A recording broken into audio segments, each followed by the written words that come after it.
پھر فرمایا کہ یہ ایک یقینی بات ہے، اگر کوئی شخص اپنے اندر اپنے ابنائے جنس کے لیے ہمدردی کا جوش نہیں پاتا وہ بخیل ہے۔ اپنے ساتھیوں کے لیے، دوسرے انسانوں کے لیے اگر ہمدردی کا جوش نہیں ہے تو اس کا مطلب تم کنجوس ہو، بخیل ہو۔ فرمایا کہ اگر میں ایک راہ دیکھوں جس میں بھلائی اور خیر ہے تو میرا فرض ہے کہ میں پکار پکار کر لوگوں کو بتلاؤں۔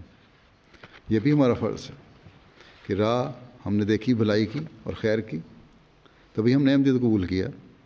اس لیے اب ہمارا فرض ہے ہم پکار پکار کے لوگوں کو کہیں کہ آؤ اور یہیں اپنی دنیا و کو سنوارنے کے راستے دیکھو۔ فرمایا کہ اس امر کی وہ پرواہ نہیں ہونی چاہیے کہ کوئی اس پر عمل کرتا ہے یا نہیں۔ ہمارا کام بلانا ہے، ہمارا کام اصلاح کرنا ہے۔ اس لیے نہ دیکھو کہ کوئی عمل کر رہا ہے کہ نہیں، قبول کرتا ہے کہ نہیں۔ ایک فارسی کا مصرع پیش کرتے ہیں، کس بیشن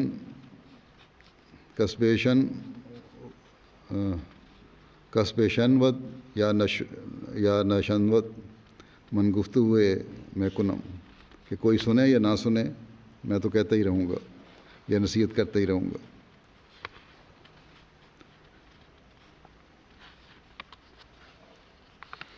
بس اپنے نیک نمونے قائم کر کے ہمیں پھر تبلیغ کا حق بھی ادا کرنا ہوگا، اور یہ ہر احمدی پر یہ ذمہ داری ہے، اس طرف ہمیں توجہ دینی چاہیے۔ آخر ایک وقت آئے گا کہ لوگ سنیں گے بھی، لیکن جیسا کہ حضرت مسیح علیہ السلام نے فرمایا ہے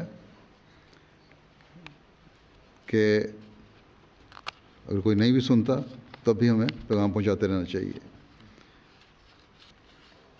لیکن اس کے ساتھ ہی جیسا کہ آپ نے فرمایا کہ آپ کی جماعت سے منسوب ہو کر ہمیں اپنے نمونے بھی اعلیٰ معیاروں کے پیش کرنے ہوں گے، اور پھر لوگوں کی توجہ بھی ہماری طرف ہوگی۔ اولاد کو بھی اپنی اطاعت سکھائیں گے، عہد وفا کیا ہے ہم اس کو نبھائیں گے۔